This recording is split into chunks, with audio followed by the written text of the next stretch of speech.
Hi అండి. ఈరోజు మన ఛానల్లో బ్లాగ్ వచ్చి చూసారు కదండి. నేనేం చేస్తున్నానో రవ్వ దోశలండి. చాలా క్రిస్పీగా వస్తాయండి, చాలా టేస్ట్గా కూడా ఉంటాయండి. ఈజీగా చేసేసుకోవచ్చు మనం రవ్వ దోశని. ముందుగా అయితే నేను ఒక బౌల్ తీసుకున్నానండి. అందులో చూసారు కదా, ఈ గిన్నెడు బొంబాయి రవ్వ అంటే సుజీ రవ్వ తీసుకున్నాను. అలాగే ముప్పావు వంతు బియ్యం పిండి తీసుకున్నానండి. నేనైతే మైదా యూస్ చేయట్లేదు. ఇది గోధుమ పిండి అండి. చూసారు కదా, 1 టీ స్పూన్ తీసుకున్నాను గోధుమ పిండి. అంతే అండి. రుచికి తగినంత సాల్ట్ వేసాను. జీలకర్ర 1 టీ స్పూన్ వేసానండి.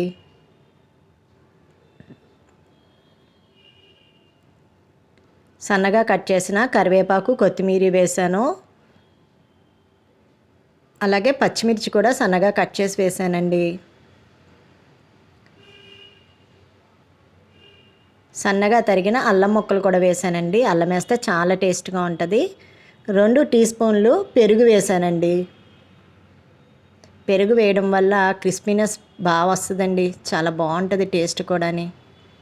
మిగతాది వాటర్ వేసేసుకొని చక్కగా ఇలా పల్చగా కలిపేసుకోవాలండి. చూసారు కదండి.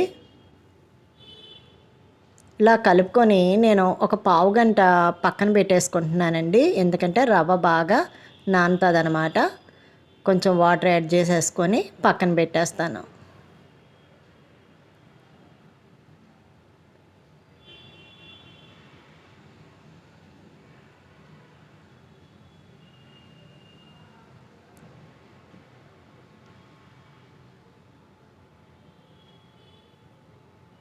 పావుగంట అయిపోయిందండి.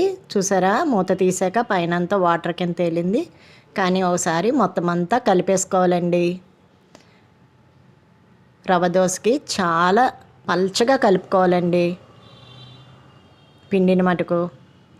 ఇప్పుడు పెనం చూసారు కదా ఎంత కాలుతుందో, అంత కాలేలా పెనాన్ని మనం ముందుగా స్టవ్ వెలిగించుకొని అరేంజ్ చేసుకోవాలన్నమాట. పెనాన్ని బాగా హీట్ ఎక్కితే కానీ రవ్వ దోశ క్రిస్పీగా రాదండి. 1 టీ స్పూను నేను ఆయిల్ అయితే వేసాను పెనం మీద. ఫస్ట్ నేను ఉల్లిపాయలు ఇలా పెనం మీద చిమ్మేస్తున్నానండి.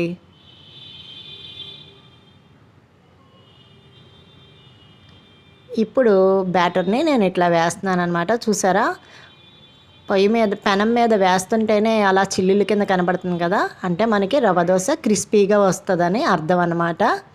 ఇట్లా రావాలండి. పిండి కలుపుకునే విధానం ఇలా ఉండాలి. పైన మళ్ళీ నేను ఆయిల్ అప్లై చేశాను. దీనికి కొంచెం ఆయిల్ వేసుకుంటేనే రవ్వ దోశ బాగుంటుందండి. చూసారండి ఎలా కాలిపోయిందో. 1 సైడే కాలుతుందండి. రెండో సైడ్ మనం తిప్పి కాల్చక్కర్లేదు. చాలా క్రిస్పీగా వస్తుందండి. చూసారండి ఎంత బాగా కాలిందో. మంచి గోల్డెన్ బ్రౌన్ షేడ్ కలర్ వచ్చింది కదండి. చక్కగా ఇలా కాల్చేసుకొని మనం పక్కన పెట్టేసుకోవాలండి. వేడి వేడిగా సర్వ్ చేసుకొని తింటే అండి చాలా టేస్ట్గా ఉంటుందండి. ఎన్ని దోశలైనా తినేస్తాం.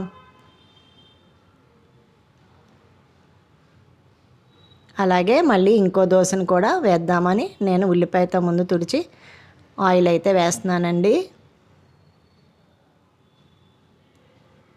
మళ్ళీ అలాగే ఉల్లిపాయలు జిమ్మేసుకొని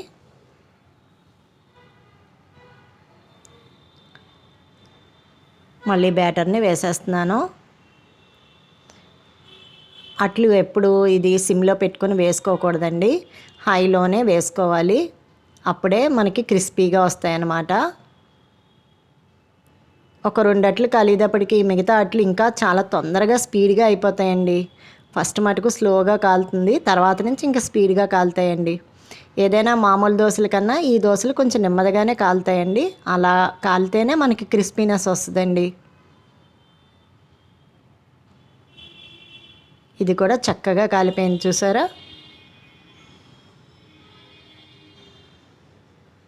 ఇప్పుడు సర్వింగ్ ప్లేట్లోకి తీసాను. చూడండి, దీనికి చక్కగా కొబ్బరి చట్నీ కానీ, వేరుశనగుళ్ళు పచ్చడి కానీ, శనగపప్పు చట్నీ కానీ ఏది నంచుకున్నా సూపర్ టేస్ట్ ఉంటుందండి. నా వీడియో కనుక మీకు నచ్చితే లైక్ చేయండి, షేర్ చేయండి, సబ్స్క్రైబ్ చేయండి. థ్యాంక్స్ అండి.